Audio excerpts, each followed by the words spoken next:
नाज़रीन, आज हमारे साथ मौजूद हैं पाकिस्तान पीपल्स पार्टी गुजरांवाला के इंफॉर्मेशन सेक्रेटरी सगीर भट्ट साहब। पाकिस्तान पीपल्स पार्टी से मेरे वालदैन, मेरे दादा, मेरे बाओजाद सारे मुंसलिक थे। सर, पंजाब में देखने में आता है कि पीपल्स पार्टी इतनी ज्यादा सरगर्म नहीं है। क्या जनरल इलेक्शन में पाकिस्तान पीपल्स पार्टी नजर नहीं आई? सर, पीडीएम में पीपल्स पार्टी बहुत सरगर्म नजर आ रही थी, हर जगह हर जलसे में शामिल थे, लेकिन एकदम से पीपल्स पार्टी पीछे हो गई पीडीएम से। क्यों? पाकिस्तान पीपल्स पार्टी ही खालिक जमात है पीडीएम। सर, अब आप हमें ये बताएं कि 2023 में होने वाले इंतखाबात में आप पाकिस्तान पीपल्स पार्टी को कहाँ देखते हैं और क्या पीपल्स पार्टी अपनी अपोजिशन दोबारा से बना पाएगी? बिलावल भुट्टो जरदारी साहब अपने नाना के, अपनी वालदा के लिए इनको आगे लेके जाएंगे। बिस्मिल्लाहिर्रहमानिर्रहीम। अस्सलाम वालेकुम नाज़रीन, आप देख रहे हैं प्रोग्राम सीकेडी मीटअप विद नायाब गिलानी। नाज़रीन, आज हमारे साथ मौजूद हैं पाकिस्तान पीपल्स पार्टी गुजरांवाला के इंफॉर्मेशन सेक्रेटरी सगीर भट्ट साहब। आज हम उनसे जानेंगे पंजाब में पाकिस्तान पीपल्स पार्टी के नागजीर होने की वजूहात के बारे में, महंगाई के बारे में और पीडीएम में शमूलियत के बारे में। तो बगैर किसी ताखीर के अपने प्रोग्राम का आगाज करते हैं। अस्सलाम वालेकुम सर। सर, सबसे पहले तो वेलकम टू द शो। और सर, आप मुझे ये बताएं सबसे पहले कि आपने अपने सियासी करियर का आगाज कैसे किया? मैं एक सियासी घराने में पैदा हुआ जी। पाकिस्तान पीपल्स पार्टी से मेरे वालदैन, मेरे दादा, मेरे बाओजाद सारे मुंसलिक थे। तो इस हवाले से जब मैंने होश संभाली तो मैंने देखा कि पाकिस्तान में, खसूसन पंजाब में जितनी जमातें हैं, सियासी जमातें हैं, उनमें से सिर्फ एक ही सियासी जमात वाहिद है, वो है पाकिस्तान पीपल्स पार्टी। बाकी कुछ जो है वो कुछ चूचू का मुरब्बा है, कुछ कारोबारी जमातें हैं, सियासी जमात कोई नहीं है जिसके पास पॉलिटिकल विजन है। इसलिए मैंने बेहतर समझा कि पाकिस्तान पीपल्स पार्टी ही जो है ना वो एक ऐसी सियासी जमात है जो इस मुल्क को, इस कौम को आगे लेके चलेगी। सर, पंजाब में देखने में आता है कि पीपल्स पार्टी इतनी ज्यादा सरगर्म नहीं है, तो फिर आप पंजाब में नॉन लीग का राज ज्यादा है, तो फिर sir why not non league? देखिए, पाकिस्तान पीपल्स पार्टी एक सियासी जमात है। आप कैसे कह सकते हैं पीपल्स पार्टी नजर नहीं आ रही? अभी लाहौर में ज़िमनी इलेक्शन हो रहा है 133 में, क्या आपको उधर पीपल्स पार्टी नजर नहीं आ रही? क्या जनरल इलेक्शन में पाकिस्तान पीपल्स पार्टी नजर नहीं आई? क्या अब महंगाई हुई है पूरे डिस्ट्रिक्ट में, पंजाब के जितने डिस्ट्रिक्ट हैं हर जगह पे पाकिस्तान पीपल्स पार्टी ने प्रोटेस्ट किया, आपको पीपल्स पार्टी नजर नहीं आई? ये एक सोच देनी, एक प्रोग्राम के तहत एक मैसेज बनाया जा रहा है कि पीपल्स पार्टी पंजाब में खत्म हो गई है। हाँ, कुछ कमजोरियां हैं। हमारी लीडरशिप को सिक्योरिटी रिस्क करार दिया गया, सिक्योरिटी थ्रेट्स की वजह से कुछ पॉलिटिकल कैंपेन से पीछे रखा गया, जिसकी वजह से ऐसे साइड इफेक्ट्स हुए, कुछ हमारे पॉलिटिकल इतिहास से उसकी वजह से हमें कुछ नुकसानात हुए। लेकिन ये कहना कि पीपल्स पार्टी पंजाब में नहीं है, ये बिल्कुल गलत है जी। आप मुझे बताएं, सिंध में मुस्लिम लीग नून किधर है? बलूचिस्तान में मुस्लिम लीग नून किधर है? आप देखें, क्या पीपल्स पार्टी बलूचिस्तान में नहीं है? क्या सिंध में नहीं है? क्या केपीके में नहीं है? पीपल्स पार्टी ही वाहिद जमात है जो चारों सूबों की जंजीर है। आज़ाद कश्मीर में भी है, गिलगित बल्तिस्तान में भी है। तो मेरा ख्याल है कि ये कहना मुनासिब नहीं है कि पीपल्स पार्टी पंजाब में नहीं है। सर, मतलब आप ये कहना चाह रहे हैं कि नॉन लीग सिर्फ पंजाब में महदूद होकर रह गई है, जबकि पाकिस्तान पीपल्स पार्टी ओवरऑल पंजाब में ओवरऑल पाकिस्तान में नजर आती है? जी, मैं थोड़ा और इसको आपकी बात को बड़ा करूंगा कि नून लीग पंजाब सिर्फ सेंट्रल पंजाब में है। अब इतनी महंगाई है, गरीब मर रहा है, किधर है नून लीग की क़यादत? क्यों नहीं कोई एहतजाज कर रही? थोड़ी लोड शेडिंग, ज्यादा लोड शेडिंग जब जरदारी साहब के टेन्योर में हो रही थी, पीपल्स पार्टी के दौरे हुकूमत में हो रही थी, यूसुफ रज़ा गिलानी साहब प्राइम मिनिस्टर थे, तो वो पिछली हुकूमतों ने जो बिजली की पैदावार में कमी रखी थी उसकी वजह से थी। तो शहबाज शरीफ साहब ने हर रोज मीनारे पाकिस्तान कैंप लगाया होता था। किस वजह से लगाया होता था? अब महंगाई के खिलाफ लोगों के लिए क्यों नहीं बोलते? क्यों नहीं घरों से निकलते? क्यों नहीं एक मुनासिब एहतजाज करते कि हुकूमत को कोई पैगाम दिया जाए, जबकि इनकी पंजाब में अक्सरियत भी है? तो ये मैं समझता हूँ कि ये पंजाब की जमात इसे भी कहना मुनासिब नहीं है।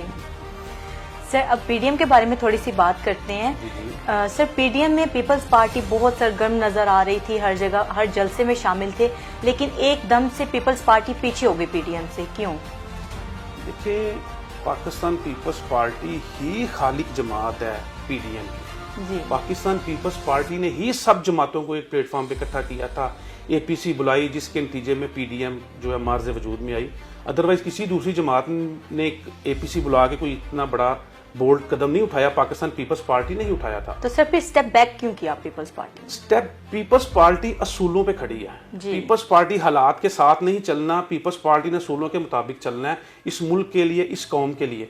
हमारा मकसद है इस नाअहल हुकूमत को गिराना, ہمارا مقصد ہے اس مہنگائی میں، اس جو یہ طوفان بدتمیزی ہے، اس میں ملک کو، قوم کو سہارا دینا. جی ہم نے وقتی مفاد کے لیے کسی کے ساتھ کمپرومائز نہیں کرنا. Pakistan Peoples Party P D M سے پیچھے نہیں ہٹی. دوسری جماعتیں پی ڈی ایم سے گئی ہیں، وہ اپنے ذاتی مفادات کے حصول کے لیے سیاست کر رہے ہیں. ہم صرف ملک اور قوم کے لیے کر رہے ہیں. جی سر، مطلب آپ یہ کہنا چاہ رہے ہیں کہ Pakistan Peoples Party P D M ہے، جبکہ دوسری جماعتیں پی ڈی ایم 2 بن چکی ہیں. آپ کہہ سکتی ہیں، لیکن یہ ہے کہ پاکستان پیپلز پارٹی جو پی ڈی ایم بننے کے وقت جو اصول طے پائے تھے، جن کے تحت یہ اتحاد بنا تھا، پیپلز پارٹی اس کے مطابق چل رہی ہے. اگر دوسری جماعتوں نے اپنے ذاتی مفادات کے لیے، جیسے آپ دیکھیں سینٹ کے الیکشن ہوئے ہیں، تو پنجاب میں سینٹ کا الیکشن نہیں ہوا. پنجاب میں نون لیگ کی اور پی ٹی آئی کی سیٹ ایڈجسٹمنٹ ہوئی ہے، جبکہ سندھ میں الیکشن ہوا ہے، اور پھر کے پی کے میں جو سینٹ کے الیکشن ہوئے ہیں. اس حوالے سے پیپلز پارٹی اپنے اصولوں کے مطابق ہے. ناظرین، بہت زبردست گفتگو کا سلسلہ جاری رہے گا، مگر ایک چھوٹی سی بریک کے بعد دیکھتے رہیے سی کے ڈی نیوز. چودھری خیر دین اینڈ سنز، بیج جاندار، فصل شاندار.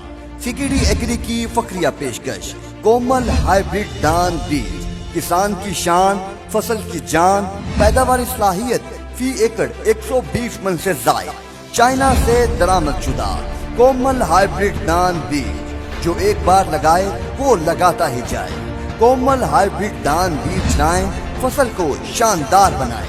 چاول کا معیار ایکسپورٹ کوالٹی کے عین مطابق، زمینداروں کا آزمودہ کومل ہائیبریڈ دان بیج، کم لاگت زیادہ منافع، کسان کی خوشحالی کی ضمانت. کومل ہائیبریڈ دان بیج، چودھری خیر دین اینڈ سنز، بیج جاندار، فصل شاندار. ویلکم بیک ناظرین، گفتگو کا سلسلہ وہیں سے شروع کریں گے جہاں سے توڑا تھا. تو سر، آپ ہمیں یہ بتائیں کہ میاں شہباز شریف صاحب نے بلاول بھٹو سے ٹیلی فونک رابطہ کیا ہے، تو اسے کیا ہم لوگ یہ ازیوم کر لیں کہ Peoples Party P D M میں دوبارہ سے شامل ہونے جا رہی ہے؟ دیکھیے، پیپلز پارٹی ایک حقیقت ہے، قومی اسمبلی کی ایک بڑی جماعت ہے اپوزیشن میں. جو پی ڈی ایم میں ہوا، پی ڈی ایم میں جو یہ جماعتیں ملی ہوئی تھیں، انہوں نے جب دیکھا کہ پیپلز پارٹی کے بغیر ممکن نہیں ہے کسی قسم کا اتحاد، کسی قسم کا احتجاج، کسی قسم کی مزاحمتی تحریک، حکومت نااہل سلیکٹڈ حکومت کے خلاف پیپلز پارٹی کے بغیر ممکن نہیں ہے، تو اپوزیشن نے رابطہ کیا ہے. پاکستان پیپلز پارٹی ایک سیاسی جماعت ہے. انشاءاللہ چیئرمین بلاول بھٹو زرداری صاحب ملک و قوم کے مفاد میں بہتر ہی فیصلہ کریں گے.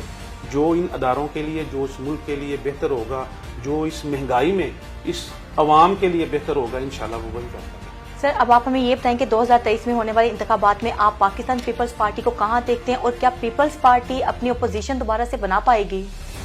انشاءاللہ مجھے امید نہیں، انشاءاللہ یقین ہے کہ وہ سیاسی جماعت پاکستان پیپلز پارٹی ہے. نوجوان قیادت ہے. پاکستان کا 65% آبادی جو ہے وہ نوجوانوں پہ ہے. میں امید رکھتا ہوں، یقین رکھتا ہوں کہ انشاءاللہ بلاول بھٹو زرداری صاحب اپنے نانا کے، اپنی والدہ کے ویژن کو آگے لے کے جائیں گے، اور انشاءاللہ یہی سیاسی جماعت جو ہے وہ آنے والے الیکشنز میں حکومت بنائے گی. اور جس بحران میں اس ملک کو پھنسا دیا گیا، مزید دھکیلا جا رہا ہے، انشاءاللہ پیپلز پارٹی اپنی سابقہ روایات کو برقرار رکھے گی، اور وہی اس ملک کو اس مشکل حالات میں اس بمر سے نکالے گی انشاءاللہ. سر، کیا آپ پی ٹی آئی کو ٹف ٹائم دینے کے لیے نون لیگ سے جوائنٹ ہینڈز کر رہے ہیں؟ دیکھیں، پیپلز پارٹی اس پی ٹی آئی کو ٹف ٹائم دینے کے لیے کسی چیز کی ضرورت نہیں ہے. یہ خود نہ اپنی نہ اہلیوں کے بوجھ تلے دب رہے ہیں. جس طرح زرداری صاحب نے فرمایا تھا اسمبلی میں کہ ہم آپ کو نہیں گرائیں گے، گریں گے آپ خود، تو آپ دیکھ رہے ہیں کہ یہ خود گر رہے ہیں. ہر وہ بات جو انہوں نے وزیر اعظم بننے سے پہلے کی تھی اس کی یہ نفی کر رہے ہیں، وزیر اعظم بننے کے بعد کی اس کی یہ نفی کر رہے ہیں. جو یہ وعدہ کرتے ہیں بالکل اس کے برعکس کرتے ہیں. جس چیز کا یہ نوٹس لیتے ہیں بالکل اس کے برعکس اقدامات کیے جاتے ہیں. پوری کابینہ میں ہر ممبر جو ہے ہر دوسرے دن اربوں کا سکینڈل آ رہا ہے، لیکن وہ کابینہ میں بیٹھا ہوا ہے. کسی کے خلاف کوئی کاروائی نہیں ہو رہی، چاہے وہ ادویات کا ایشو ہے، چاہے وہ راولپنڈی رنگ روڈ کا ایشو ہے، چاہے وہ چینی کا ہے، چاہے وہ آٹے کا ہے. کسی بھی ایشو میں دیکھ لیں، بجلی کا دیکھ لیں، پیٹرول کا دیکھ لیں، ان سے معاملہ فہمی سے معاملے حل ہی نہیں ہو رہے. صبح کہتے ہیں میں عوامی پیکج دے رہا ہوں، رات کے اندھیرے میں پیٹرول بم گرا دیتے ہیں. 15 دن بعد تیل کی قیمت بڑھے گی، 2 دن پہلے تیل کی قیمت بڑھا دیتے ہیں. ان سے کچھ مینج نہیں ہو رہا، کیونکہ انہیں حکومت کرنی آتی ہی نہیں. 3 साल से ज्यादा का अरसा हो गया सिर्फ यही कहते हुए साबका चोर, साबका चोर, साबका हुकूमत चोर। अभी कहते हैं 2 खानदान ले आए, अपनी दौलत तो हम ये कर देंगे वो कर देंगे। ये तो वो आप सोशल मीडिया पे देखते हैं कैसे कैसे लोगों ने लतीफे बनाए हुए हैं कि हमारे बड़े बुजुर्ग ना मरते तो सारी फौज घर की थी। तो भाई ऐसे नहीं होना, आप अपने आप 3.5 सालों का हिसाब दें, पिछलों को गालियां देने बस करें। सर मतलब आप ये कहना चाह रहे हैं कि ये हुकूमत सिर्फ बातों की है, करके दिखाने में कुछ नहीं है? बातों की भी नहीं है, ये शेख चिल्ली की है। बातों में भी कुछ वजन होता है, इनकी कुछ भी नहीं है। ये सुहाने ख्वाब दिखाते हैं जो कि ख्वाब में ही पूरे नहीं होते। तो ये मैं समझता हूँ इस मुल्क पे अजाब है, जितनी जल्दी अल्लाह पाक इस कौम की जान छुड़ाए हमारी सबकी, तो वही बेहतर है। सर पीटीआई जो है ये महंगाई को कंट्रोल करने में मुकम्मल तौर पर नाकाम हो चुकी है। अब अगर पीपल्स पार्टी की हुकूमत आती है तो पीपल्स पार्टी की क्या स्ट्रेटेजीज होंगी महंगाई को कंट्रोल करने के लिए? तो ये तो पीपल्स पार्टी को इसमें मेरा ख्याल है कुछ कहने की जरूरत ही नहीं है। आपने देखा नहीं है जब 2008 में पीपल्स पार्टी की गवर्नमेंट आई थी, मुल्क के क्या हालात थे, आटे का बहरान था, बिजली का बहरान था। तो पाकिस्तान पीपल्स पार्टी ने महंगाई को कंट्रोल किया, बिजली की कीमत नहीं बढ़ाई, आटे की कीमत नहीं बढ़ाई, बल्कि गंदम की कीमत बढ़ाई, किसान को रिलीफ दिया। ये लोग तो मिलों को रिलीफ देते हैं ना, अमीर आदमी को रिलीफ देते हैं, चंद मखसूस तबके को। पीपल्स पार्टी के पास एक बड़ी अच्छी मुआशी टीम है जिसका ट्रैक रिकॉर्ड मौजूद है। इनकी तरह हवाई बातें नहीं है, 200 मईशतदान है, ये है वो है। हमारे अमली इक़दामात हैं, हमने मुश्किल हालात में मुल्क को संभाला और सबसे ज्यादा ज़र मुबादला के ज़खायर पाकिस्तान पीपल्स पार्टी के दौर में थे। इंशाल्लाह अब भी मुझे यकीन है कि पाकिस्तान पीपल्स पार्टी ही इस बहरान को कवर करेगी और किसी जमात के बस की बात नहीं है, ना ही किसी के पास ऐसा प्रोग्राम है। ओके सर, 2023 के इलेक्शंस के लिए पाकिस्तान पीपल्स पार्टी की क्या पॉलिसीज हैं? पाकिस्तान पीपल्स पार्टी इंशाल्लाह अपने साबका अदवार की अचीवमेंट्स को लेके और अगले इंशाल्लाह अपने प्रोग्राम को लेके अवाम के पास जाएगी और जा भी रही है। डोर टू डोर कैंपेन होगी। इंशाल्लाह हम लोगों को बताएंगे कि पीपल्स पार्टी ने अपने मुख्तलिफ अदवार में क्या क्या इकदाम किए। अब भी देखें, सिंध में सबसे बड़े मेडिकल इंस्टीट्यूट है, यूनिवर्सिटीज हैं छोटे छोटे डिस्ट्रिक्ट में, क्या पंजाब में ऐसा है? ये चीजें हम अवाम को बताएंगे और इंशाल्लाह दोबारा हम पंजाब में अल्लाह के फजल से कामयाबी हासिल करेंगे। सर वफाकी हुकूमत जो है ये सिंध गवर्नमेंट को बहुत ज्यादा टारगेट करती है, तो क्या मतलब उनके सारे एलिगेशंस में कहीं कोई सच्चाई भी नजर आती है? वो अपनी नाअहली को छुपाने के लिए सिर्फ उस पर ब्लेम करते हैं। वो दूसरे सूबों में अपनी कारकर्दगी देखें, पंजाब में अपनी कारकर्दगी देखें। पंजाब में क्या है, केपीके में उनकी कारकर्दगी क्या है, क्या हो रहा है केपीके में, उनको नजर नहीं आता। सिर्फ वो अपनी नाअहली छुपाने के लिए सिंध हुकूमत को टारगेट करते हैं, जबकि जो मुराद अली शाह वज़ीर-ए-आला सिंध के मुतालबात हैं, जो सिंध के हकूक हैं, क्या ये वो पूरे कर रहे हैं? वो सिर्फ सियासी नाराबाजी कर रहे हैं कि लोगों की तवज्जो हटाई जाए, अपनी कारकर्दगी बताने के लिए उनके पास कुछ भी नहीं है। Thank you so much sir कि आपने हमें टाइम दिया। सर अब चूंकि हमारा प्रोग्राम अपने इख्तिताम की तरफ जा रहा है, तो आप सीकेडी के प्लेटफॉर्म से अपने देखने वालों को क्या मैसेज देना चाहेंगे? मैं सबसे पहले सीकेडी का मशकूर हूँ कि उन्होंने पाकिस्तान पीपल्स पार्टी को मौका दिया। पाकिस्तान पीपल्स पार्टी गुजरांवाला के मौक़िफ़ को जानना, अवाम तक पहुँचाने में हमारी मदद की। मैं सीकेडी के तवज्जो से गुजरांवाला की अवाम को बताना चाहता हूँ कि आने वाले इलेक्शंस में आप नौजवान क़यादत चेयरमैन बिलावल भुट्टो ज़रदारी पर एतमाद का इजहार करें, उनका बाजू बने। इंशाल्लाह पाकिस्तान पीपल्स पार्टी साबका रवायात के मुताबिक इंशाल्लाह पाकिस्तान की बेहतरी के लिए, तरक्की के लिए अमली इक़दामात करेगी। आप बिलावल भुट्टो का बाजू बने, आप बिलावल भुट्टो का बाजू बनेंगे तो पाकिस्तान पीपल्स पार्टी इस मुल्क को तरक्की की राहों पर लेके जाएगी। ये मुल्क इन बहरानों से निकलेगा, उसकी वाहद उम्मीद नौजवान क़यादत चेयरमैन बिलावल भुट्टो ज़रदारी साहब हैं। आए मिल के उनका साथ दें। Thank you so much sir. जी नाज़रीन, आपने आज का प्रोग्राम देखा। उम्मीद करती हूँ कि पाकिस्तान पीपल्स पार्टी, जो कि बहुत लोग समझ रहे थे कि पंजाब में नागज़ीर हो चुकी है, उनका सोचने का अंदाज ज़रूर बदला होगा। इसी उम्मीद के साथ अपनी होस्ट नायाब गिलानी को इजाज़त दीजिए। मिलते हैं अगले प्रोग्राम में। अल्लाह निगहबान।